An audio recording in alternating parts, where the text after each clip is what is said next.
सभ्य जी 59 हो चुका है, 1 मिनट बाकी है।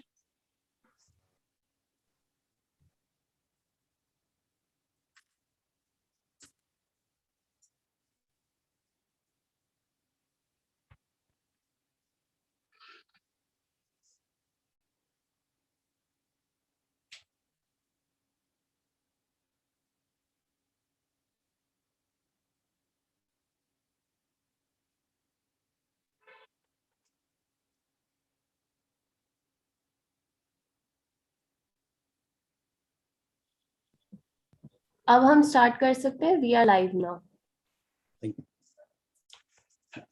Good evening, viewers from across India and those who are watching this particular spectacular show on Education Pe Charcha.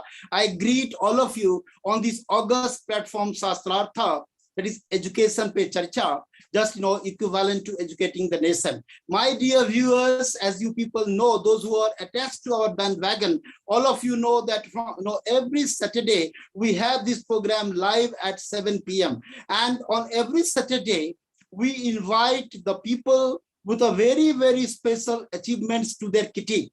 Last session, we have had Dr. Shri Dinesh Misraji, an alumnus of IIT, one of the best experts, or you can say the greatest river experts in the country today.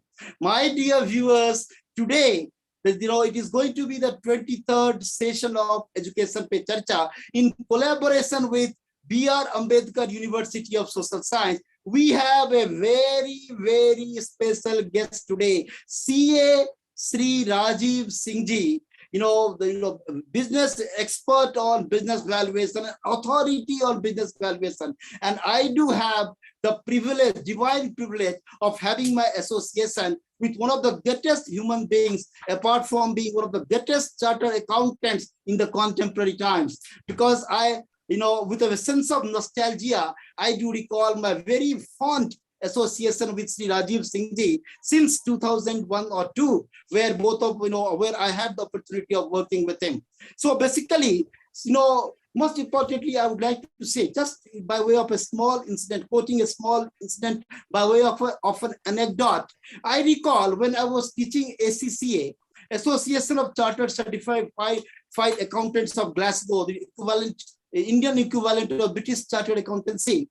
I recall I was working with few of my colleagues. One of them was also a brilliant chartered accountant, and she, in course of her professional work, she came across some sort of a big conundrum, a big riddle, and she was unable to solve it despite having all a brainstorming session with all her colleagues. Those they too were chartered accountants. I was requested by her, if at all I knew somebody who could solve her riddle. And my dear viewers, though it is on a personal note, but surely I would like to inform all of you, I immediately requested, CA Shri Rajiv Singh ji, who is of course my beloved guru, that is of course on a personal note. I requested him if he could come to solve that riddle. And sir, since a divine manifestation of a divine personality in the world today, he immediately heeded to my call, came to that particular office, and still I always remember, because that particular scene ceases to leave my mental space. As soon as not even he bothered to see that particular file which was being exhibited to him on system, he barely, you can say, barely cast an askance at that particular file and instantly gave them the solution. Such was the level of erudition that really, means that bedazzled me, that astonished me beyond the words could describe. And that's why I acknowledge with a huge sense of gratitude that my beloved guru, one of the brilliant chartered accountants of India today, CA Shri Rajiv Singh ji, has so benignly, given his consent to be a part and parcel of today's Education Pe Charcha. My dear viewers, before I proceed ahead, I think it is very much required to give little background, about Shri Rajiv Singh ji, a stalwart chartered accountant in the country today. Mr. Rajiv Singh is a recognized expert on business valuation. I tell you again and again, rather I emphasize on this particular term, that he is an authority on business valuation. And just while later everything will dawn upon you.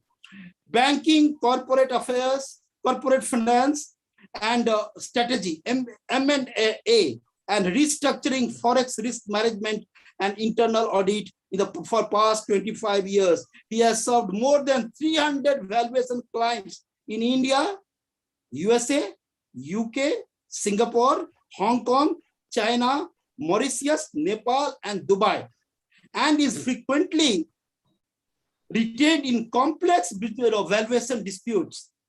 He also has experience serving as either an expert witness or consultant in array of valuation related to litigation, including economic damages.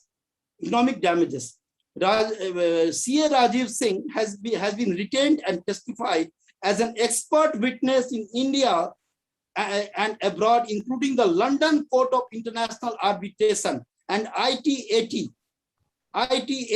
transactional disputes. He consulted on a corporate restructuring plan that was a facilitator in a complete turnaround of one of the.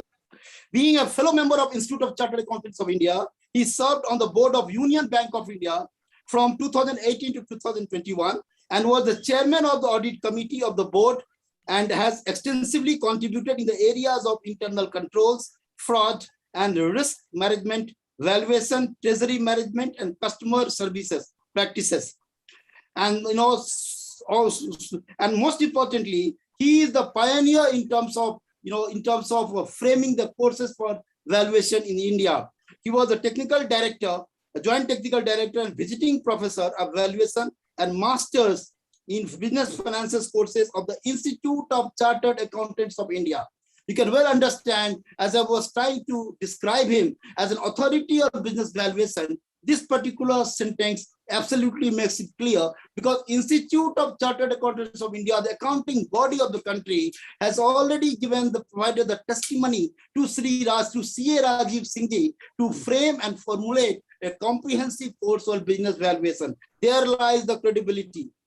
And now, and of course, he had trained more than 8,000 chartered accountants, company secretaries, MBAs, and from across India and Nepal.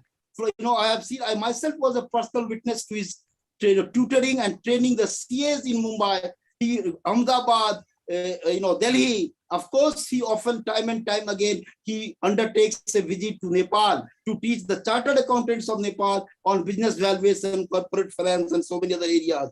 So, and now he is working with the Ministry of Corporate Affairs, the Government of India, as a director on valuation course. Now, since so many things are there, and I have given you in brief, because Sri Rajiv Singh is nothing short of an institution in himself. But the most importantly, I just try to give you the gist of it, a glimpse or insight into the gist of his persona. And now, as since we have a limited time, you all know, my dear viewers, the question session, answer session will just begin. I welcome Sri Rajiv Singh, a valuation of business, an authority of business valuation in the country and in the entire Asia. In entire Asia, India would not be a proper description for him. Entire Asia. Sir, I welcome you very much. I welcome you on this show of Education Pe Charcha, on this August platform that is, Shastrartha. Sir, before I begin, my dear viewers, I would like to give you a small introduction. Sir had taught the CA final course, that is MAFA, for so many years together and had ensured the massive success of thousands of students in MAFA paper. For so many years together in Delhi, he has been teaching MAFA. But at present, he's absolutely focused on business valuation. Sir, my first question, it goes hereby. I welcome you, Sri Rajiv Singh. Sir, my first question. You began teaching CA final MAFA paper for so many years, over decades, I think so, and ensured the success of thousands in this difficult paper in CA final. Why you think this paper remains the most difficult subject in CA final? Your take on this. I welcome CA Sri Rajiv Singh on this August platform of Education Pe Charcha on Shastrartha. Sir, your take on this, please, Sri Rajiv Singh. First of all, thank you, Vivekanand. You have said so many things about me. I don't think I deserve that much, but anyway, Thank you very much for those kind words. I first also welcome the audiences who are hooked to this program, and I hope whatever we will discuss will be a great benefits and inputs for people who understand about what exactly we do and discuss. I will take this opportunity to discuss some very commonsensical issues which probably will help you because we are dealing in a topic which is very complex. I'll try my best to simplify as far as possible during our discussion. So your question was why this financial management now? Earlier it was called a management accounting and financial analysis paper in CFA. Now it is called a strategic financial analysis, SFM, financial management course. Why it is so complex and why it is so much desired in today's world is what exactly your question is. To become a finance expert, you have to have that understanding of multiple subjects. It is not simply in a one focused direction. If you don't have those understanding, you will not be in a position to provide a solution to a complex world, and there is no organization in India, outside India, across the globe, which can function without finance. Management of finance, whether at the corporate level, at your household level, or of a government level, is one of the key. And that's how you can see the kind of attraction people say, who is going to be the finance minister of the country, who is the CFO of a company, and who is the finance guy in your own home. All are very critical people. And if these kind of people have a special traits and attributes and they have a special skill set.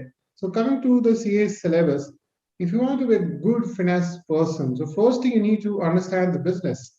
If you can't understand the business, you will not understand the financing, right?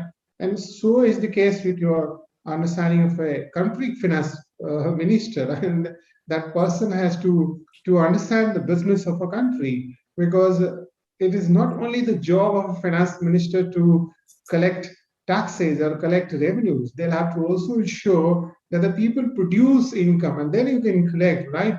And if you create a conducive environment, you are doing a good job as a finance person. So all those complex issues are taught in a paper like strategic financial management or whatever you call it as a MAFA or whatever the nomenclature is. So first thing you need to understand is the economics, as the macroeconomics levels. You need to be like I was not a trained macroeconomics guy, but I've learned everything, right? So you have to be very good in economics. And a back paper, you need to understand the statistics. You need to play with the numbers, because the numbers are the key for decision making. I mean, there are two ways to make decision. One is to just go and make a decision based on gut feeling, no backing, no analysis, and you do a decision based on that. And you can go 100% wrong, and you can create a cures in the organization.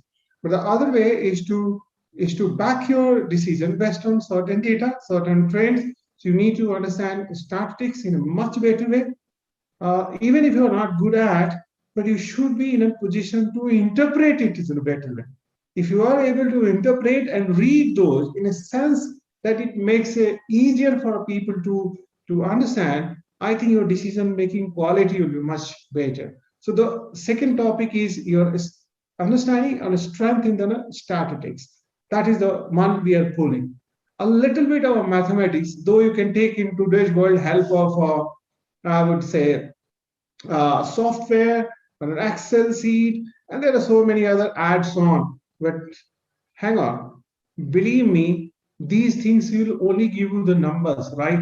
You need to have an ability to interpret those numbers and extract a very cogent narrative out of them.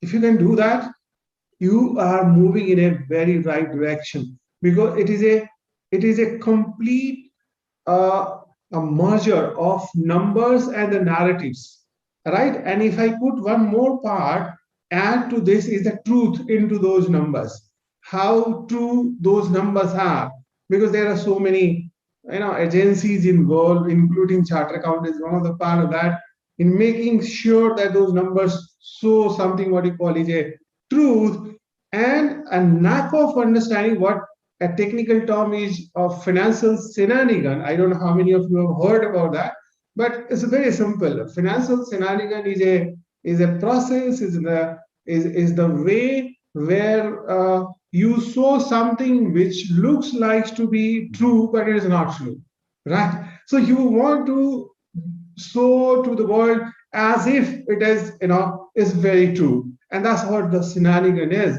and attracting people towards that, and then in the process you expropriate the wealth of the common man and the people who do not understand or do not have the ability to understand. You extract their wealth. Those people now sometimes, behind the curtain, they are called value creator in this country. I call them the value captures. They are not. Right is a value creator, they are a value captures. There's a big difference between these two terms. So this is the third element I am saying you need to know. Then you have a pure finance background. That means finance is a subject which has been branched out of the economics. There was no finance subject in 1930, 1940, and 50s. It has branched out of the economics. So obviously, the mother is the economics, and from there it has come out. But after learning this, there is another area which is emerging, and I think it is not only a interest area for youngster and those who are listening, even for those who have spent years together. It's called behavioral finance. It's now being added. So what we do with this behavioral finance is we try to understand the economics, the market, not based on those numbers, etc. We try to understand how people behave, how people make a decision. In a layman says, a huge amount of psychology into your decision making, as we do most of the time, right? Our decision making is guided by some sort of a psychology, and you have a certain pattern of behavior. It could be mass behavior, it could be individual behavior under a given set of circumstances. Why a player who scores thousands of runs in a Ranji Trophy match and can't do anything in an international match? So one day he can't become so bad player that there is a behavioral pattern. I need to understand then what is that psychology is working there. And if you can do that, you can walk. So it's all neuro, it's all in mind. The decision making is not based on data, right? So the most of the people make decision based on gut feeling. That is called a subconscious mind. In a layman's word, is autopilot mode. We don't need data. The mind works beautifully. That's the beauty of this mind is it works beautifully with a less complexity. We hate any complexity, but for certain decisions, we need more complexity. So the fourth angle I'm giving, the top of that, if you have a psychology understanding, it becomes a deadly combination, right? So you economics, you understand the business, you have a stat math together, and on the psychology, that's how it becomes the finance, and decision making. So you understand how the money comes, how it goes, what should I go, where should I allocate? All those are related with these four fundamental topics. Of course, in addition to that, you understand the taxation, the geographies, the this and that. I mean, all these are add-on. But today's world, you need to have a little bit tech savvy also. So that's how you become a good finance person. But even if you're not good at that level, it's fine. In my generation, it is okay. But if you are maybe a 20 years or 30 years bracket, you please put your hands on technology. If you are not, I don't think you'll become a good finance person. So these are 5 pillars, and that's how this subject is very complex. These are all seen. There's no and. I've started, I'm learning, I'm still learning. I don't know, when by the time I die, I'll still be learning. And there is still to learn. That's the subject is. This is all evolving. There is no and in the subject. You only draw for a class or a syllabus that this is what we have to understand. But when you go and practice, it's just open. There is no end. but still you try to maneuver it. So that was your question. Thanks a lot, sir. And my dear viewers, out of the content of sir's beautiful exposition, I have drawn two beautiful instances or inferences. I would like to recall, Sunny Days, one of the fantastic books written by Sunil Gavaskar, one of the greatest cricketers ever born in the world. Sunil Gavaskar writes about Rajendra Goyalji, who, despite taking the maximum wickets in Ranji Trophy, he unfortunately could not make it to the Indian team because of Bishan Singh Bedi, because Bishan Singh Bedi was already a stalwart, and Rajendra Goyalji could not make it in the national squad. So when Sir talks about Ranji Trophy, and he draws a beautiful parallel between Ranji as well as the national team, all of a sudden, by way of a recollection, that particular fact came to my mind. Second thing, Sir talks about financial shenanigans. It is better for Sir because the authority of finance, he has already dwelt on it. I think the fact it is financial shenanigans somewhere down the line might be synonymous with window dressing, but Sir is the best person to discuss later about it. Sir, I'm coming to the second question. You dwelt at length so beautifully on the very first one. Second one, Sir, you have been a consultant to many companies on Forex risk management. Could you, in brief, explain to our viewers about the instruments of hedging risk and how an organization should foresee the Forex risk and take the consequential measures? Sir, your take on this. Yeah, this question is, I don't know, based on the audience background, this is a quite difficult question, but I'll try to simplify the answer for that. And I take it in a very right spirit and try to address this in a sense that even if you have no background into this, you will be able to understand. That's my approach would be to make sure that you understand this financial risk. To give you an example that why a corporate, I'm just focusing that because there could be two angles. One would be from banking point of view, say there is a bank and they have a different foreign exchange risk. In short, we can call it as a forex risk. And another would be the corporates. They will have their own foreign exchange risk, which they are supposed to manage. So I'm giving more focus on corporate side so that you can understand, because bank is a little bit complex structure where they'll have to face different kind of risk, and foreign exchange risk is one of that. But in a corporate, this is a very important thing. What it happens is that, as you know, if you trade in an international market, so your currency in which your invoice would be priced, say it is a US dollar, and the currency in which you get a settlement, say INR, that is Indian rupee. I sell, say, suppose a product for $100, right? And if there is a 75 which per dollar is a INR settlement for that dollar, assume for the time being that these two currencies are also commodity. The foreign exchange market becomes much easier. The moment you start thinking that these two are currencies, you'll get confused. So when I'm saying the $1 is 75 rupees, in that $1 you should think like a commodity. So it is a commodity which I'm buying, selling, and the rupee is the price, the way is another currency which I'm settling in. What happens is that suppose you fix your price for $100 and work out all backward mechanics that this is my cost, this is my profit, etc.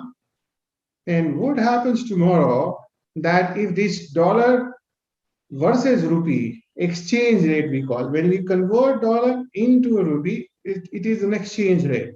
So if it is not 75, if it is 70 only for X region, right? So we call this as a fluctuation. So it moves down from $1 to 75 to $1 to 70. You can see in your profit loss account of a corporate, the one who would have thought that, my God, $1 would give me 25 rupees and this is my cost, right? Your cost remains same, assuming that you are not importing anything. But if you you will get the same amount of dollar, right? Say $1 earlier, now also, but now you'll only get 70 rupees. As a result, what will happen?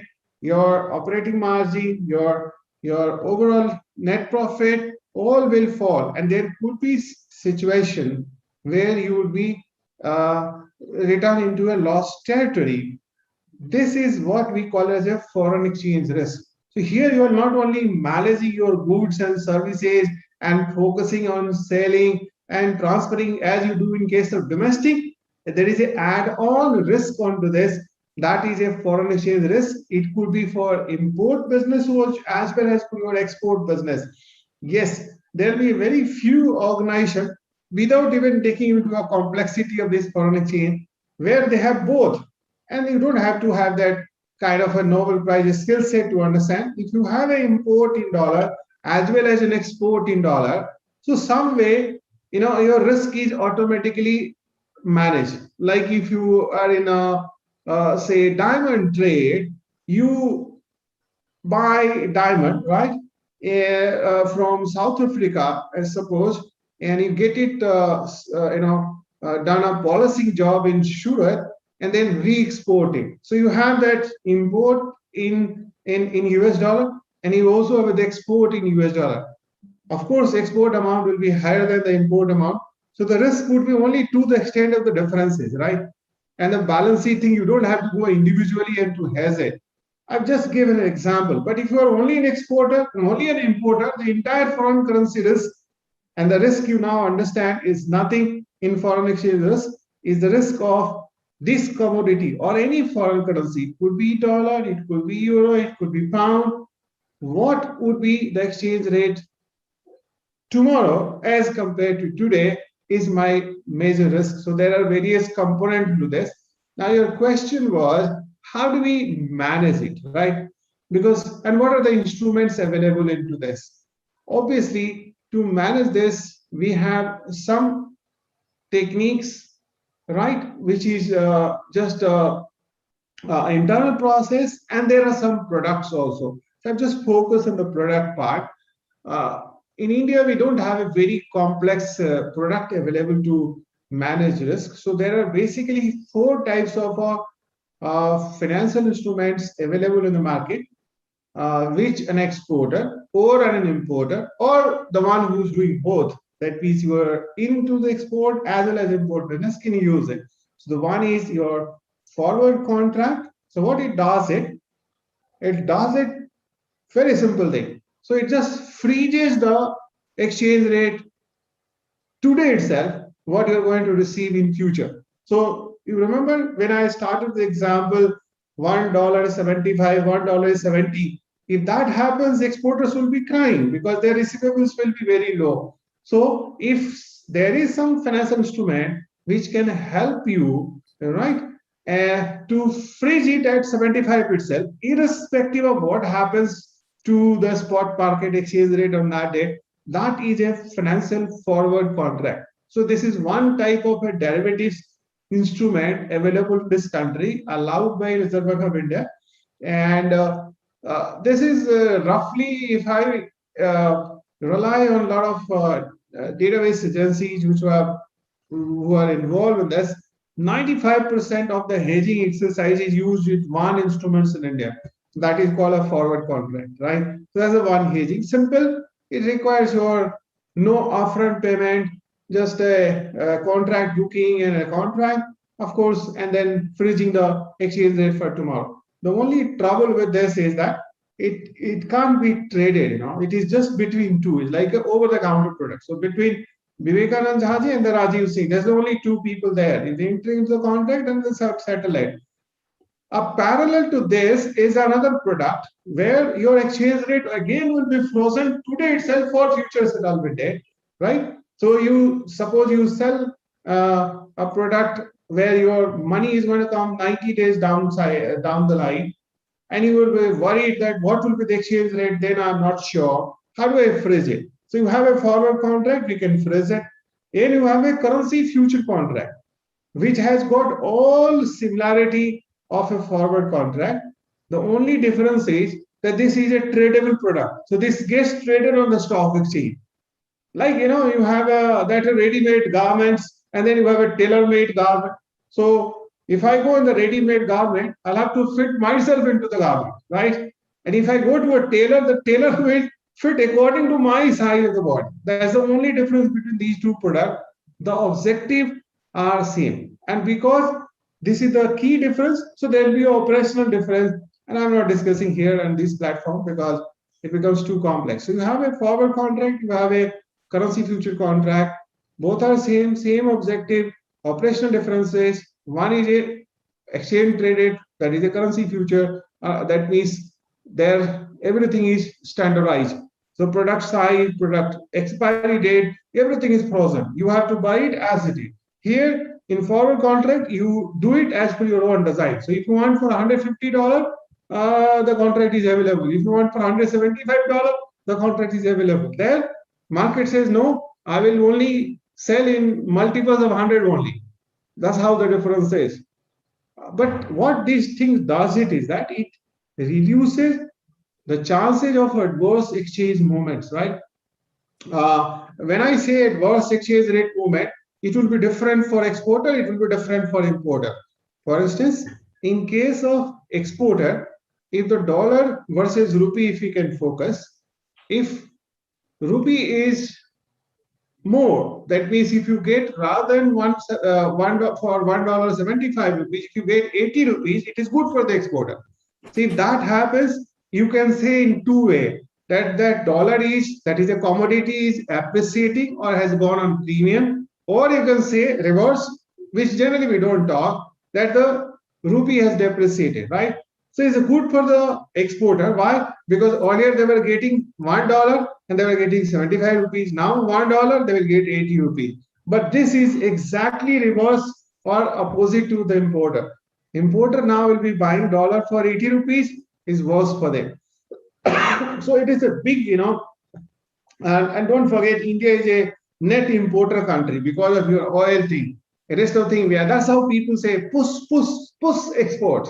But how much you can do that? You have that, and in COVID time, you must have seen India's foreign exchange reserves rising. Has that reason because we have done more export? No, we have saved more on oil, we have saved more on those regions, and that's how our position is good.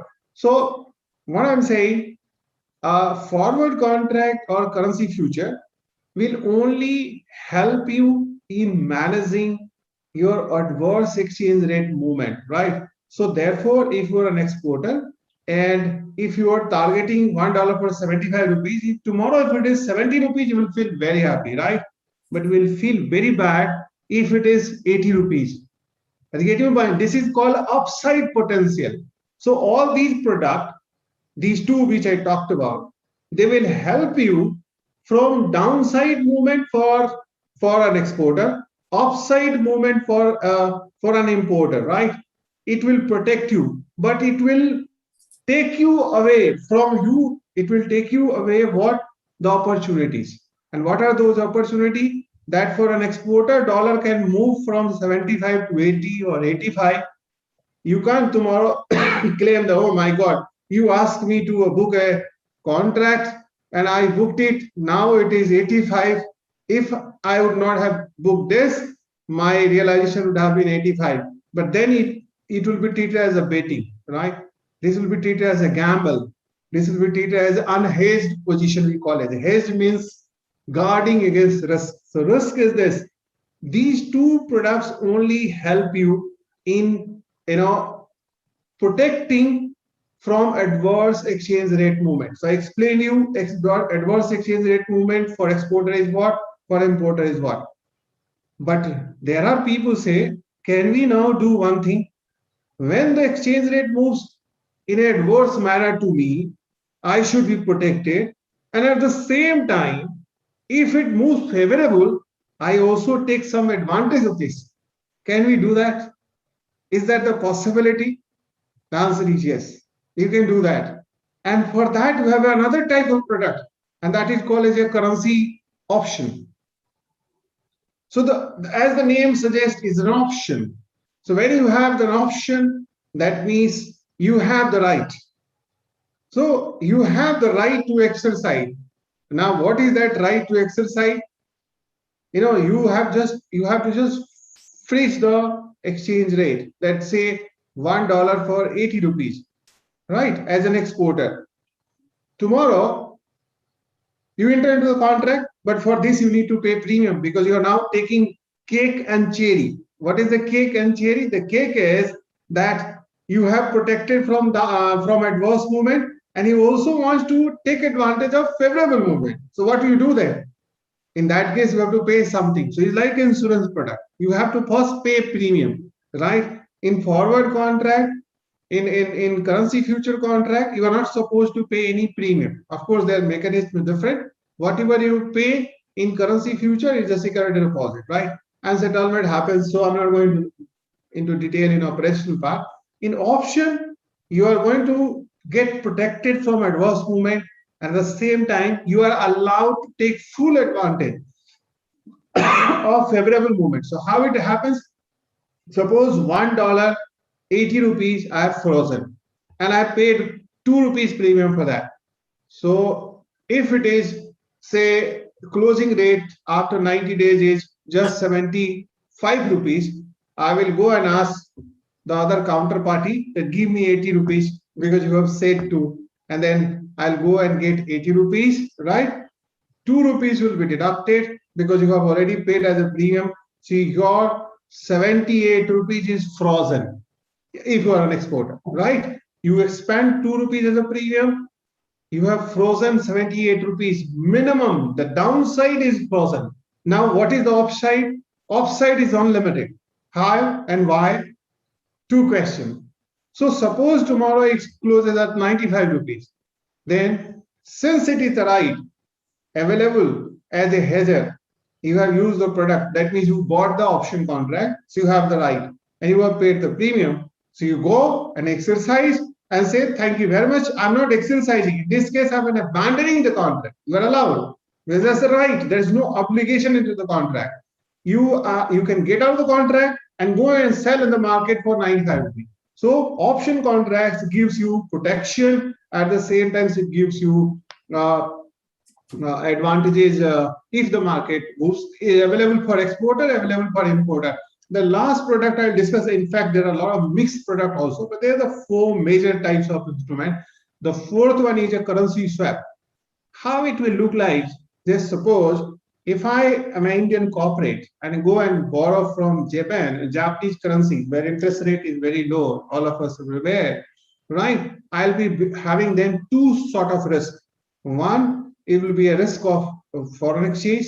That means 100 Japanese yen, how many rupee, right? Because the one when I'm borrowing, I'll have to convert in rupee, and when I'm repaying, then also I'll have to pay them in Japanese yen. So there is exchange rate risk. So one is the exchange rate risk. The other will be an interest risk, right? So what this interest risk does it? Every quarter it can change, and my interest rate can go up. So if I'm a borrower in foreign currency, I'm basically exposed to 2 types of risk. One is the exchange risk during the entire period of my borrowing. One is the foreign exchange risk, and the second risk is the interest risk. Right? So you have now 2 disease with this. In your balance sheet, you're exposed to 2 risks. What should you then? In this case, we have a product called currency swap. With one injection, all these 2 risks will be vanishing. So it will look like that I have not borrowed in foreign currency, I have borrowed in a rupee, and with a frozen rate of interest, I go and borrow there and then get it converted in a manner using a product called currency swap, which helps me in hedging foreign exchange risk as well as interest rate in collaboration together. Is basically a multiple forward contract. So that's the beauty of this product. Even government of India does it. So they do a currency swap and kind of a product to hedge their product. So these are the 4 widely used products, and I explain you the purpose. Of course, there are different combination and version of this. These are the 1st generation product. There are 5th generation product also available, and those are exotics. So If it is more complex, it's going to create a more trouble for you. The basic rule is, if I don't understand the product, I should not be into that market. As simple as that. I don't understand anything which is given on my plate, right? Don't eat it. Otherwise, you're in a big trouble, right? That's the idea. Thanks a lot, sir. My dear viewers, we have seen the brilliant articulation coming from an authority on finance. And my dear viewers, before I move on to the next question, I would like to say again a personal note with all of you that I pray to the Almighty that a man, both of Saraswati Putra of that eminence, someday in the future, he should, be the minister, at least he should be the Minister of State for Finance, and of course I wish him that he should guide the financial destiny of this country. That is the brilliance of C.S. Rajiv Singh. Next question, sir. My next question coming to you is very important because I remember, since I do have that great divine privilege of my association with you, that of course you are master in auditing and in other areas of finance, but you took to business valuation. And I recall those days with a sense of nostalgia when people were not that much aware or sort of consciousness around arbitration, around business valuation was not there. You took a pioneering initiative in terms of promoting the concept of business valuation in India. And of course, even Institute of Chartered Accountants of India was very much motivated and guided by your expertise on business valuation. Now this question comes to you, sir. You took to business valuation as an area of your specialization. Why you evinced such an overwhelming interest in the field of business valuation? Sir, your take on this. That's a loaded question, Rajiv. That's a very, in fact, pertinent in today's scenario. I don't think there could be more pertinent question than this.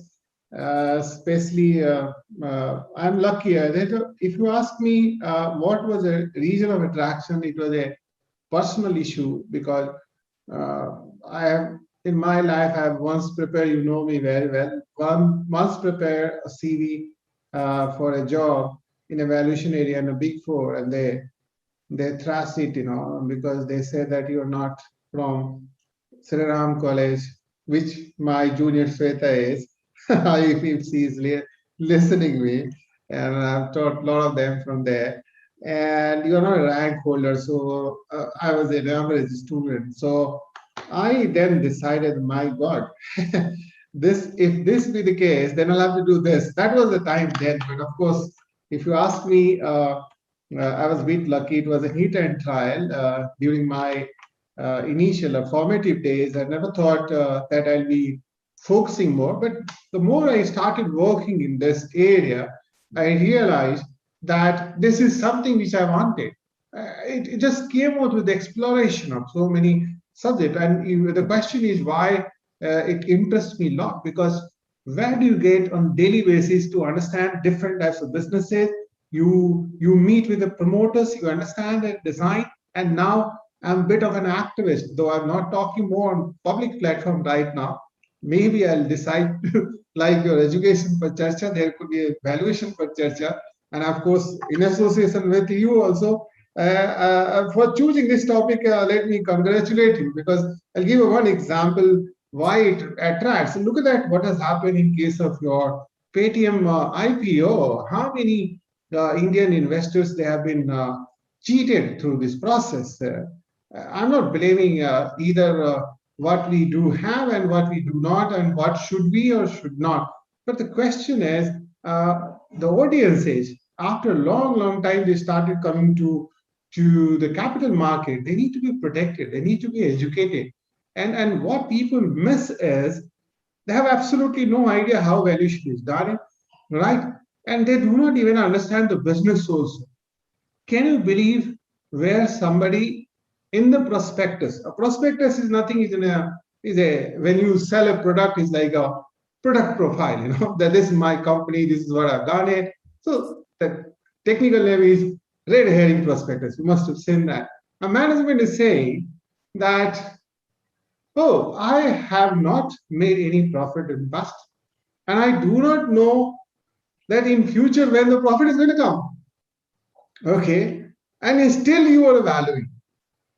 And your valuations are so high that you tanked 27% in one day. And why it has happened? I just take 2-3 minutes to elaborate for an audience that why it is necessary.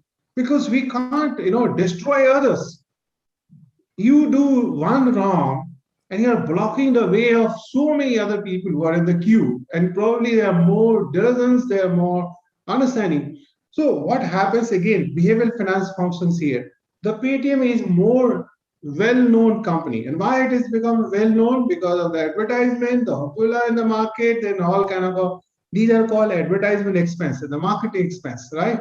So in a politics, a guy who is an average, right?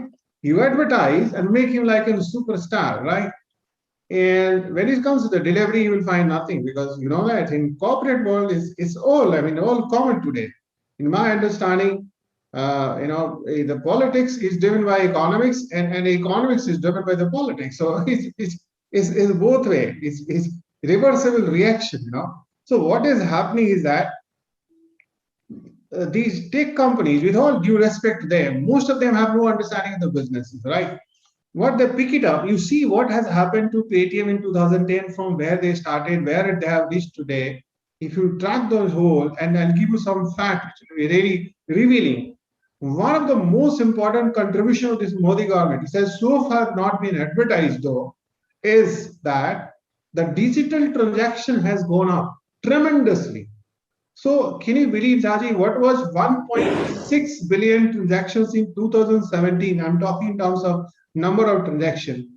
And by 2021, it is around 26 billion, right? And by 2026, it is expected to be 3 trillion number of transactions. Can you believe that?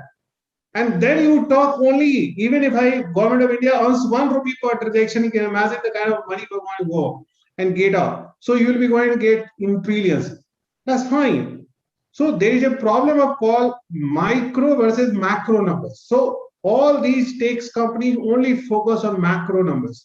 They do not focus on on your showing profitability. They have not shown the profitability even at EBITDA level. That means called operating profit level. They are not expecting that there will be a profit in future. Then what for this 18,000 crore IPO is? And why you are buying? You ask any valuer, if you say a promoter says that in the past also I have lost, in future also I'm going to lose. So what is the valuation on discounted cash flow method? They will say zero. Please, thank you very much, you go. But what we are getting here, for every amount of revenue booked in your profit loss, you are going to pay, say, around 20 plus times valuation of a company, right? Where you don't know what the company is going to make money. Nobody knows. If you ask me, do I know? I don't know. Promoters don't know. They have no idea that when they are going to make money out of this. So to give you an idea what this Paytm business is, let's understand that. Paytm business is basically a payment services business. So if you have to transfer your money account from one to this, right? So there is some commission they get out of that. The first thing happened, 2014, a smartphone came, right? A smartphone came in a sense that in a large scale. 2016, another important thing which the Modi government was of UPI, that is Unified Payment Interface, which was developed by NPCI. Now, because of this, there is no commission which is going to come if it is through the UPI. Today, UPI is the leader in this all debit credit card business, nowhere close to that, and it's going to become a global. This model has destroyed the earning capability of Paytm. So Paytm has 3 business models. One is the payment services, another is financial services. So what is the financial services? Selling insurance product, selling mutual fund, etc. You have another IPO available for Policy Bazaar. They are exclusive seller of insurance, are the largest in the country. Still, they are not making profit. And here you have a vertical you have added on. So they started with a payment wallet, right, within the payment services. Because of the introduction of the UPI and the large volume of transaction going there, there is no no commission they can earn on those kind of a transaction. As a result, out of 100 rupees, suppose there is a revenue, the 75% of the revenue can be attributed for the payment services and the financial services. And within that, 60% is through the payment services and 10 to 15% through the financial services. Both of them are not profit making. Right? Now, the another balance one is what? Is balance one is the commerce and of course your cloud services. You will be surprised to know in cloud services today, Amazon is the leader. Amazon is not making money through the platform. They are making through the cloud services. So for a layman, cloud services, nothing. I'm giving you database services, data storage services basically. So there it is very difficult. There are a lot of competition there. Yes, it is profitable, but the scale is less. Where there is a scale growing up, the scale is going into payment business. So here the beauty is, Rajiv, please understand, your revenue is going up and you are going to lose money onto this. So this is all eye-opener. So this is the three layers of the component of the, I have just said, if you see there, the payment business, which is a loss-making business, is growing, right? The cloud business and the financial services, cloud business is all going down. So this 18,000 crore, in my understanding, they are trying to raise, right? And of course, people have fallen into trap because they do not understand what the valuation is, what the company financial statement. Nobody reads this 600, 700 page document. I don't think so anybody reads it. And even if you read it, you have no idea to infer it out of this. That what they're trying to say is basically given a straight jacket formula, is given in a manner where even the expert will not be able to understand. Talking about the layman. So how behavioral finance works here? Oh, Paytm, have you heard about that? Yeah, I've seen this company. I've seen this company. But how many people have seen the financial performance of Paytm? You are not aware. So you are buying because you have seen the company. So this is what is a behavioral finance. This is called, because this is a mass behavior in behavioral finance. So if somebody is doing something, I also do the same way without even knowing why he's doing. There's no rational thinking here. There's no analysis. There's no deduction. It's all on autopilot mode. The share price has gone up. Now, who is the investor? Is the Vijay Shankar is the promoter? Is the in the same definition? Is that the majority control shareholders? No, it's the Chinese. I'm revealing now. Is the Ant Group and Alibaba is the major shareholder of these two companies.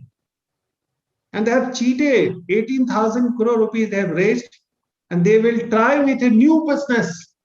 Right now they have got a license for payment bank.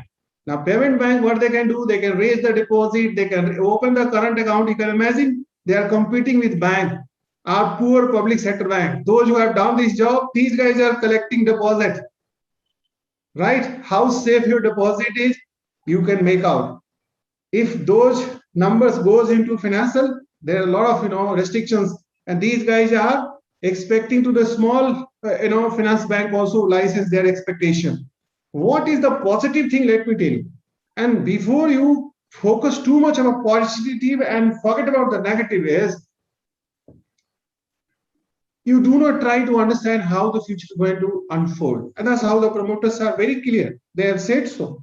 Kal ko bata denge. They will tell you very clearly, we have said it in the prospectus, you bought it. You bought it without reading it. See, what they are trying to do is that, I'm just giving, this is my opinion. There could be, I know this this will go on YouTube and there are a lot of people will watch it, but then that's the fact is, my job is to tell you the true fact. I'm not giving this with any bad intent. It's all debatable issues. I'm just highlighting the fact, and you may have a different opinion than what I have. But that's how the fact is. The fact is the fact, and it's being reflected by the market now, which I said then also, and because of this platform, I'm telling you. So by focusing on valuation, I'm also trying to ensure that the country's investors are protected, poor people are protected. Right? This is also is a game. I'm not only looking at the value creation and the part of those businesses. This is what also I'm going to this. So to give an example, they have, what is the biggest positive with this?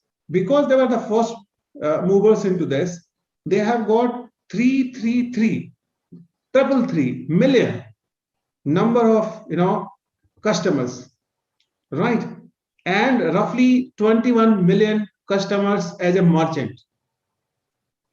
So this is a big size. The market is now calculating with these numbers what I'll do. I'll give a loan, do this product, but they can't give a loan right now because they are not allowed. If you're a payment bank, you can't give a loan. How I can give a loan? I'll have to get a license of a small finance bank, right? I'll be very, eagerly watching with this Chinese, you know, holding. Will the Reserve Bank of India will allow them to hold and give lending? So how somebody can say that, oh, still they are giving a loan for 60 days? Yes, they are giving, but they have gone in a relationship, in some kind of a partnership. I'm just giving a very layman's language with the banks and financial institution. So they pick these guys, right? And then say that, okay, this person requires a loan. This is what I've generated the lead, and you please give me this loan. Now, please understand the base which you are talking is so big, but how sustainable that base is. I'm just giving an example. The contract is from 6 months to 5 years. The contract says the merchant can any point of time take this kind of contract, and they get out of this. Of course, they can go to some other service provider. They can go to some other fintech hub. Why they will remain with you, right? So within this setup, and when your charges, what is called is a GMV, that is a gross merchandise value. It was earlier 1% commission. Can you believe that? So if somebody is selling this mobile phone for say 100 rupees, this is called GMV of this product, right? So these 100 rupees is not revenue of Paytm, right? This is being sold to their platform. So the 1% of that probably would be their revenue. It was in 2017-18. Now it is 0.5%. My prediction is this will fall further. It can go to lowest level, and probably the way UPI is going, you'll find that there could be almost negligible money coming from this services. So please appreciate, out of 100 rupees, 75% is coming through the payment and financial services. Financial services is loss making. Revenue growing, loss making, right? Chances of making money, nobody knows. The another 25% which you have added on later on, before just coming IPO, what are those areas which you have added on? Cloud business. Would you go and compete with this with Amazon's kind of a company? The clear lesson for all of us is that there was no Google Pay, there was no Phone Pay. All these guys have captured a huge market in no time, and the Paytm has gone on third position, right? So this is what is called as impairment in evaluation. So how long your competitive advantage will be sustainable? The entry to barrier is free. I just need a technology. I just need a money to burn and advertise and goes in the public bank, right? That's how I can meet. So there are another fintech company which has come for an IPO. Jaji, nobody knows about that. They are giving a 25% of a profit. I'm not taking a name, otherwise somebody will say that you are selling this and you're discounting this. I'm not saying so. You find out. It is there in the last month of November, but nobody is talking, nobody is aware, but everybody is talking about the Paytm. Is all what is visible. And to make it visible, their advertisement cost is higher. Now I'll tell you the last point. If you are making 100 rupees and at operational level itself, your expenses is 150 rupees. Forget about other expenses later on. Operational level, when I'm saying this means the operating cost. In finance cost, I'm excluding depreciation, etc. I'm excluding. And EBITDA level, if I'm losing, how are you going to sustain? How long you will sustain, right? So this is what the whole game is. And your question was that why this valuation has attracted me, Lord, because it helps me understand the economics. It helps me understand the value creation process for the investor, for the public, and of course for the government also, because if the government can do this way, the more value creation will come up. The job of a government is not a tax collection, and of course not the torture. So this is what I think was a reason for an interaction, to understand the entire dynamics and understand the businesses. And of course, tomorrow in a policy decision making, if you remember once we were discussing a bottom-up approach, right, of a policy making. Unfortunately, in this country, most of the policies are top down. So you have somebody sitting there and they think that, oh my God, this is how the villagers should be thinking. And that's how the policies are framed up. Rather than from a bottom up, taking their input and then making synthesis and then going that. I think this happens, this you come to know when you do valuation. Because there the models are designed and one new model can destroy the other model. If you ask me, before UPI, the value of Paytm would have been absolutely different. With the UPI, because that killed it. UPI does not allow you to take any charges from the merchants. So right now there is a dominant position and everybody is focused on those two numbers, 333 million of customers and 21 million of your merchant business space, right? And the fighting in the space is banks, NBFC, fintech, API, all sort of together. There is no entry to the battle. I don't know how long in the war you will be able to sustain. And based that is the reason why we are seeing these reactions coming. So that's what my short answer is. Sorry if anybody will take in a wrong manner for a Paytm supporters. You have a Paytm supporters. Thank you very much for listening to me. But that's the fact is, and as a valuer, I'll tell you the truth. If they do better, I'll salute them. That's what my conclusion is. But, thanks a lot, sir. Basically, my dear viewers, you got a very appropriate idea coming all the way from an expert who has been, rather you can say, doing the post-mortem of all financial institutions. And there are fewest of you who understand finance more than him. So you can well understand when he has dwelt at length on the technicalities involved, the subterranean things which are prevailing underneath it. Obviously, he is the man who has properly dissected with his discerning pair of eyes, which, with rarest of rare professionals can dare pick up the gauntlet and dare reveal and dare enter into that sort of intricacies of the financial business of Paytm, as Shri Rajiv Singh does. The way he has explained, I think he has, the concept might have clearly dawned upon each one of you. Now, sir, I'm coming to a very important question, because you would appreciate that you are dwelling at length on so many issues with so much clarity, has consumed much of time, but still we'll try to make up as much as we can. Sir, my next question is very, very important. As an expert business valuer, you have served more than 300 valuation clients in India, USA, UK, Singapore, Hong Kong, China, Mauritius, Nepal, and Dubai, and frequently retained as an expert in dispute. What are these disputes like? How, as an expert, you have helped in resolving such disputes in the areas of economic damages, transfer pricing, and transactional disputes? Your take on this, sir? I think it's a wonderful thing which you raised for a common audience to understand this. You have seen in the press coverage has been extensive as far as ease of doing business is concerned, and there's no doubt. I think whatever is good, a person who's not biased, that again is a term which comes from behavioral finance. If I'm not biased, I will be very forthright in accepting something good. Like I just said, government done a big thing in the digital space and allowed digital banking. As today, you can see the kind of value creation happening. Rajiv, the Paytm market capitalization is 1 lakh crore. That is is a big sum of money, right? But I said there is nothing there to see. It's like I've invested too much for a student to prepare for IIT exam, but not passed, and there is no chance that he'll pass. But still, there is a valuation in the marriage market. That's how it is happening right now. So you can see how sustainable that model would be. Now, coming back to your question here, I think a little bit detailed understanding of this would help us in answering or in understanding these questions a much better way.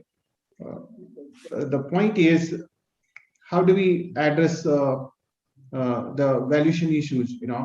When we are covering topics, when we are covering different types of companies. When I said ease of doing business performances of the country is improved, the one thing which my understanding, we are not able to compete with China, right? Because I have been working on a risk diversification strategy, done a lot of programs into that, which is not touched upon in great detail. And I am telling best my experience because I've handled some of the most complex one. Of course, because I'm in a profession, so I help to the foreign clients also, and I also help to my domestic client. Is your contract enforcement is poor in this country. We rank 160 plus. Can you believe that? So suppose two parties, A and B, right? They go into a kind of a contract or what we call as a joint venture, right? Form a company, and tomorrow there is a dispute between these two parties. So one party wants to get out of this. So how do you do that? So you need to do a valuation. So what will be, somebody has invested in you as a minority shareholder, say 10% share. That guy have a dispute. That guy has to go out. So what will be the valuation for that? First thing will be that where this right will be protected. This we call as a contract enforcement. So the contract gives me the right. I put money through the contract, right? It could be shareholding agreement, right? It could be a joint venture agreement, whatever the relationship. With all due respect to the judiciary, and is reflected in the ranking, we are on 164 in contract enforcement. If your economy is going to go up, there will be a huge amount of dispute is going to go. There's no way you can control. That's a natural process, right? Within this context, my role comes in to justify if there is economic damages, and there could be a situation where your entire money is lost out. So that is the one kind of a damages we do. And there could be a situation where you will be temporarily out of the road, then you can come back onto the road. So that could be also another type of economic damage. We as an expert go into the court, and that's basically an arbitration, which could be tribunal here outside India, and justify. So we are cross question. This is a highly paid job, very complex, but very highly paid job. We help the economy, we help the people. If our numbers, means if we have a battery of people in this country who are skilled enough to handle this in this country, and the judicial system supports this whole, and this contract enforcement ranking will come down to maybe within 50. This will propel the foreign direct investment in this country. People are afraid. Earlier they were afraid with the fiscal policies and the monetary policies. Now they're afraid with this also, because this has not been taken care of. So where do they go right now? Most of them, you will be surprised, they go to SIAC. That is a Singapore International Arbitration Center. Can you believe that? Both the parties, the company is in India, investment has taken place in India, but for enforcing contract, we are moving to Singapore. The same is your London Court of International Arbitration. Of course, there are so many other centers. Now, of course, I have been making this buzz at various platforms that this should happen in India. A role for people like us, apart from the legal fraternity, of course, the lawyers are there, is to two-way. One is to go and help in understanding what should be the claim. That means what should be your loss of damages. The other role is that if somebody claims, to assess it, is that more, is that too much excessive, and then you can curtail it. So one is the defense role, another is, I would say, in support of the claim. So this is the summary of what I think would be good for your question, at this stage. Okay, so it's so great that of course you dwelt at length. And one thing I would like to know, sir, that you talk about the contract enforcement. I would like to, from the viewer's perspective, I would like to question you that as soon as the contract is being worked out, even this jurisdiction, if they're in the event of some sort of dispute arising in the future, even the jurisdiction is very much incorporated in the contract. In that case, why do the parties who are disputing or who are in dispute take the matter away from India if one of the parties to such a dispute happens to be from India? Because then the jurisdiction of the dispute or the settlement can lie within India. Why they go to Singapore or to London market, to London valuation center? Yeah, you're right. I think this is a very important subject. I think initially, I think the Prime Minister is also aware about this. They are trying to make sure they are trying to set up an international arbitration center. I think that you already questioned it. If my memory does not fail me, you already broached this topic at several fora. Number of platform for last 4 or 5 years I've been fighting, but still I don't know why it is taking too much time. It will take university to create an ecosystem, and you have a gift center you are fully aware about in Ahmedabad. There itself it can be there, it can be in Noida. I'm trying to see that if it happens here. Of course, I'm not a government decision making. That's their job to do that. Our job is to highlight why we are missing. The good question you said that why people go there. You'll be surprised. They write in the contract itself that if there will be dispute, the dispute will be settled there. Why? Because our judiciary is not with support set. You imagine if in case of future retail versus Amazon fight, if it would have happened in India, it would have taken another 10 years. But in 1 month, Amazon can go to SIAC and get an order. So certainty, the time frame, the professionalism, the people who are sitting, with all due respect, the people who are sitting in a tribunal member, they are an expert of finance. I would not say in India about that.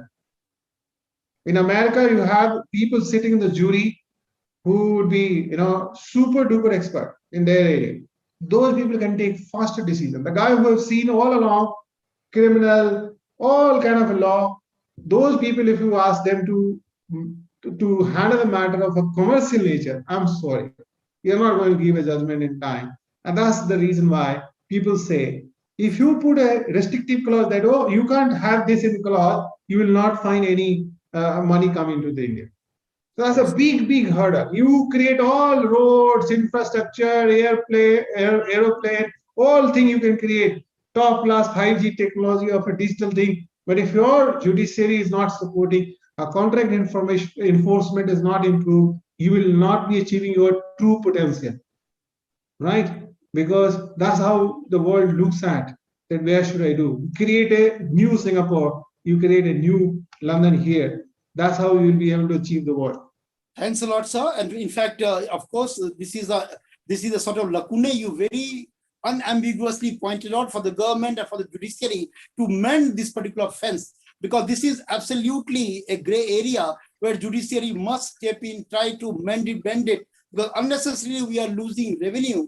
Yeah, and Singapore and London, all these countries, they are earning revenue, and in fact, we are in the process. We are also earning a bad name. Very correctly pointed out, sir. Actually, it is such an engrossing discussion, but nevertheless, you would appreciate the constraint of time. So I'm asking you this. Probably it should be the penultimate question, because I would like to ask one more question before the curtain. We pull down the curtain for such an engrossing and scintillating discussion. Sir, you have also, apart from being a brilliant chartered accountant, you have also been a certified system auditor.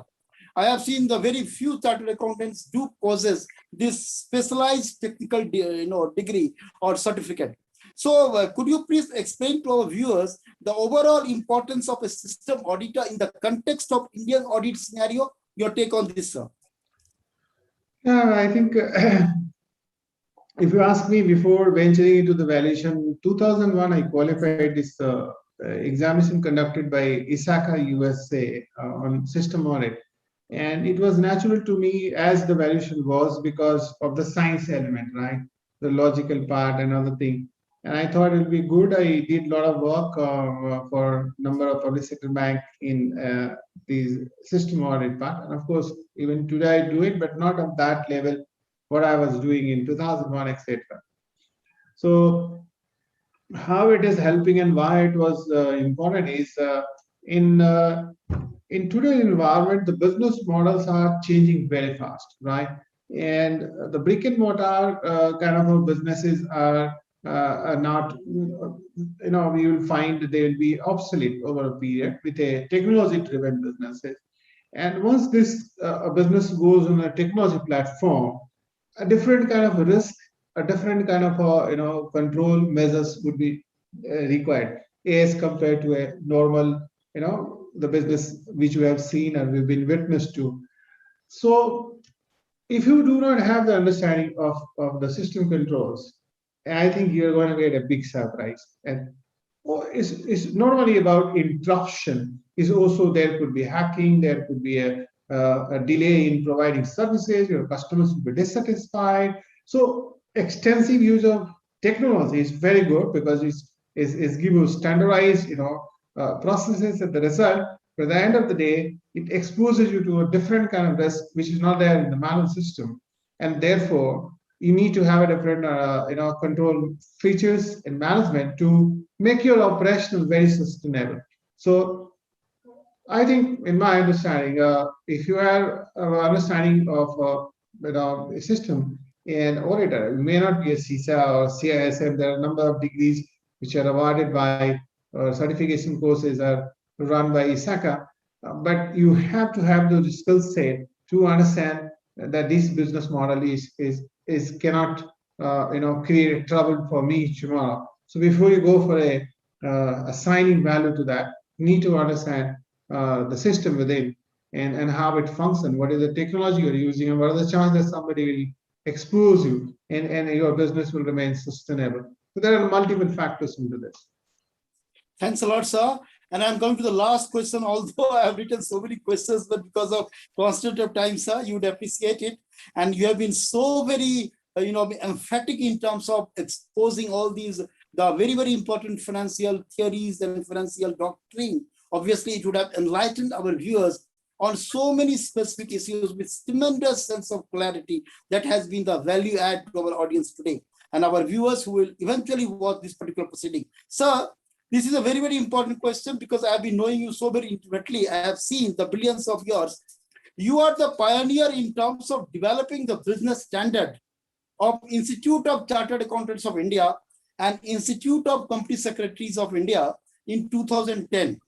My dear viewers, let me inform you, those who are not from financial background and even those who are from financial background in India, until few years ago, sir will clarify it much more candidly. Indian accounting standard as formulated by the Institute of Chartered Accountants of India were very much in practice or were feasible, were institutionalized. But with the IFRS, International Financial Reporting Standard, coming into question, coming into focus, there has been some talk of lot of uniformity. Just the question of adopting IFRS even in the Indian scenario. Sir will explain better because sir has been the pioneer in terms of formulating the accounting standard on business valuation. You can well understand that's why I call him the financial wizard, the man whose overall depth and wisdom was precursor in terms of formulating the accounting standard for business valuation, both for Institute of Chartered Accountants of India as well as Institute of Company Secretaries of India. Sir, so I'm just asking you a simple question that your experience in terms of formulating this accounting standard, if you could just try to outline or underscore your overall how you experience while formulating for both institute. Please, sir, your take on this. Yeah, in 2009-10, when I was joint technical director of ICI valuation course, we get a lot of feedback from the industry. There was no valuation standards in this country. I was shocked because we are in this 21st century and there was no valuation standards in this country. And how then valuation reports were prepared? I mean, it was a personal webs. Whatever I like, I can do that. To give a simple idea to the audiences who are not day and night into what we do. I mean, like doctors are doing day and night, and I go and talk. So obviously, they will have to come down to my level. So I'm coming to your level to explain. Preparing a valuation report or evaluation without a valuation standard is similar to preparing a financial statements without accounting standards.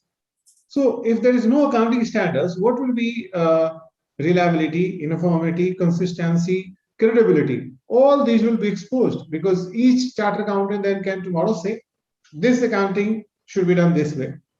And how do we then understand those numbers? So numbers will be not credible. The similar thing in valuation, right? If you have not even understood this, then I'll let you give you a level snack. If you have to, go on road So there should be some rule, isn't it? That this is a red light, so I should stop it. If this is a yellow light, then I should be ready. No, I shouldn't be jumping, right? So standards does the same thing.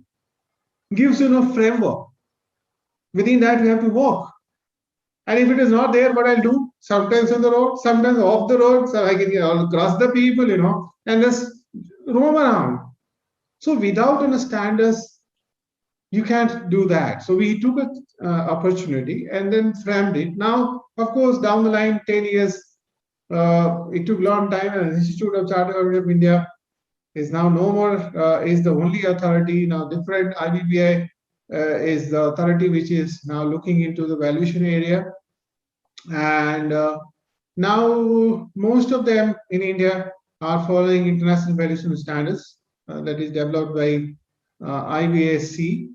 So there are different standard setting body across the globe.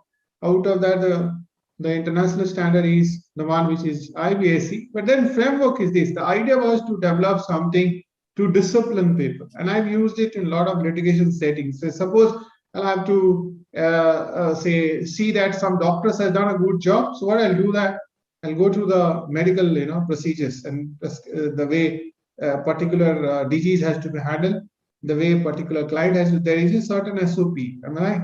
Standards gives you that kind of thing, and that's a very important and necessary to get a credible valuation report where you can rely. Otherwise, it becomes a personal terms. So there will be no generally accepted valuation practices. It will be an individually driven valuation practices. And that is the reason of a failure of economy. That is the reason of failure of a bank. And if I link it to that, maximum fraud in the banking sector has happened because of the valuation issues. And the maximum fraud happening in financial market also you can see. If you don't call it a fraud, but this another way of thinking on that, right? So a little bit more, relaxed number, a relaxed word, I would say. You can use it for this, but it is happening because people are not aware. So is it creating? I hope through this education for CHARCHA. Thank you very much of discussing some complex subject like this. I hope people will be more energized and they'll be more willing to understand this. More people understand, better for the economy. So nice of you, sir. And actually, I'm tempted to ask one more question, though the time does not permit me, but this is a very, very important question because you have been an authority on finance. You worked as a director of Union Bank. Sir, this is a very important question for so many bank people also would be either would be logged in or would be watching it subsequently for their understanding from an expert who himself, is an institution in finance. Sir, you worked as a director of Union Bank. How NPA management has improved in these banks due to bringing up a legislation on bankruptcy after Nirav Modi and Mehul Choksi's case? So what is your take on this, sir, about NPA management in the public sector bank? Yeah, I think this question is the one which probably even if I talk 1 hour, it will be less. But anyway, I'll try to address since you have asked me, and I'll not be pretty specific to Union Bank of India. It won't be good for them. I'll be talking more general for the economy. It was a master stroke by, again, I'll have to praise the government. If they do the right thing, I'll praise them. If they don't do the right thing, I'll be critic. I will not be something, going opposing. Is a difference you understand between being a critic and opposing. Because if you're opposing with a bad intent. So this was a very good master stroke because the promoters basically looted the money. They were one who misused that. I mean, I'm not going that who gave them and how it happened all. It is a fact. Everybody can go and verify between 2008, 9 and then 2014 how the economic growth was fueled based on the bank growth and it was a bank growth led economic growth, right? So it was a free flow. For instance, I do not need 200 crore. The banks gave call, oh, you take 300 crore, I'll give you. So why should you take it? Take it, I'm giving over 5%. So all these things happens when this government came and started cleaning up exercise and they wanted to recover money based on the old structure of law, like it was a debt recovery tribunal or restructuring, negotiation, and the promoters were not giving time to the MD of a bank. Can you believe that? So they brought the legislation IBC to cure, right? So initial set of bankruptcy law, or what we call as the IBC, right? They gave a very good realization of the assets, and the rogue promoters were forced to sell the companies, and the bank could realize. So the realization was in the range of 60-70%, which effectively means for every 100 rupees of a loan, you were able to get 60-70. It was fantastic, and in no time, big one. But then again, of course, there are a lot of people who differ with me on this point, but that's a fact. Now people started misusing the system, the IBC, right? And there are various agencies and the players within that. As a result of this, because they were working in cohort, they were all working in tandem to ensure one thing, that realization would be the lowest, because the promoters were behind the scene. I'm not going to take individual name. There are a lot of examples you can understand. And can you believe that the realization, average realization now has gone to 30%? And that is pretty low. So you must have seen in this government now have come with a new concept called a bad bank, right? So this is not a bank at all. How many people understand that? It's not a bad bank. It's a name. It's basically an asset reconstruction company, right? The problem with the IBC is that it's like if you want to sell your car and sell to the car dealer that please give me this realization within 15 days. So if you are supposed to get 5 lakh rupees, he's going, no, it's only 2 lakh is possible. In IBC, there is a timeline, and that is fair for a corporate process. You can't linger on for end. But what happens that everybody knows? So therefore, the buyers wait for that time. That let the time to tick on, and then I'll buy at the lowest level. And of course, there are people who help in this whole process. So less and less. With this, through a bad bank, which is nothing but an asset reconstruction company, they are starting with a large, NP account first. They will take it there, and then there is a managers. There is another company which will manage them. So they will take a call whether I should run the business or I should sell it, and what time I should sell it, right? That would be a flexibility. So the chances of higher realization is there. So to that extent, IBC has been misused in the later part of this journey. But so far in cleaning up, initial NPA cleaning up, it helped greatly. There's no doubt about that. That's how you got 5,000-6,000 crores, 5-6 lakhs crores. That's a huge money. That means 5 Paytm IPO of value creation. Thanks a lot, sir. Sir, thanks a lot. And my dear viewers, you all have seen such an enlightening, scintillating discussion today. One of the best sessions by the financial institution himself, Shri Rajiv Singh. Sir, from this August platform. And before I say that, I would like to, I take sir's instruction with a head bow down. Very soon, sir, Sastrata will conduct another charcha, special show, that is arbitration pe charcha. As you expressed your opinion, and definitely we take your instruction by way of a divine sanction with a head bow down, that we will surely conduct an arbitration pe charcha very soon, where all these technicalities of issues we will discuss in a very, very meticulous fashion. Most importantly, my dear viewers, I once again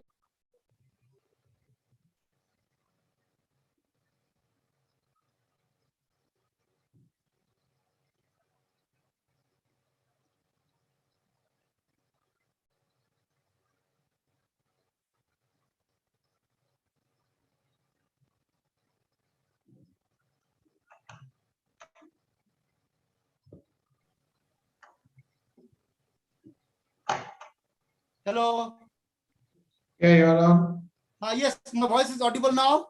Yeah, please. Okay, so my dear viewers, before I pass it on to see Surendra Pathak ji, Surendra ji, आप हैं क्या? Hello.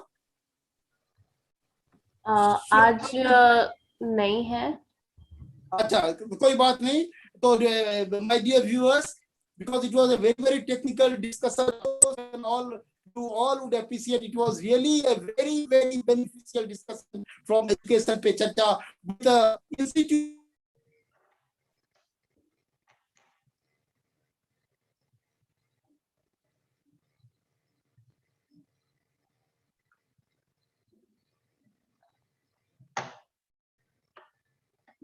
Deciding over the nation's finance destiny. Of course, we would love you to see as the finance minister, Union Finance Minister of India.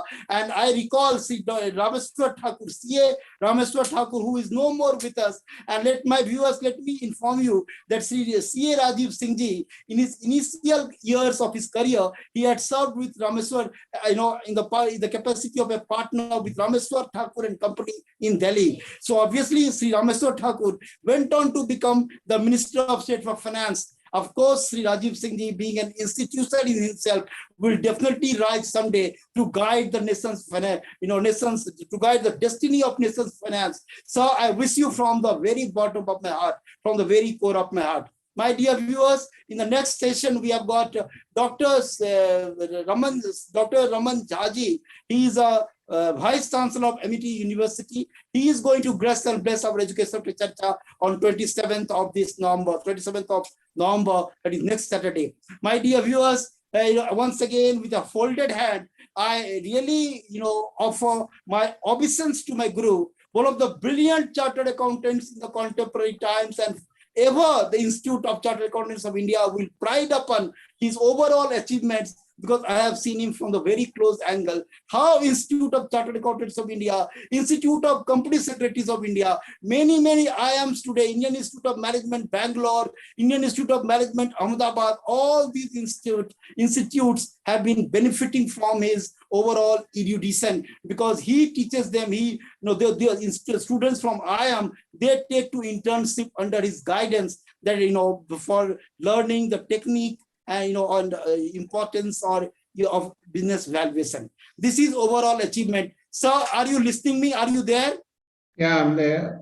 Sir, so with a folded hand, I salute you from the core of my heart, because I have never seen such a great human being like our beloved sir. My dear viewers, the final conclusive remark I would like to say, in my initial years when I was in Delhi working with sir, he had said one thing very, that I always keep in mind. He had said that you should always be a good human being before you be a good professional. Indeed, as a human being, he's a gem of a person. As a professional, he has never shown any economy to anybody who ever tried at any point of time to learn from the ocean that he himself epitomizes.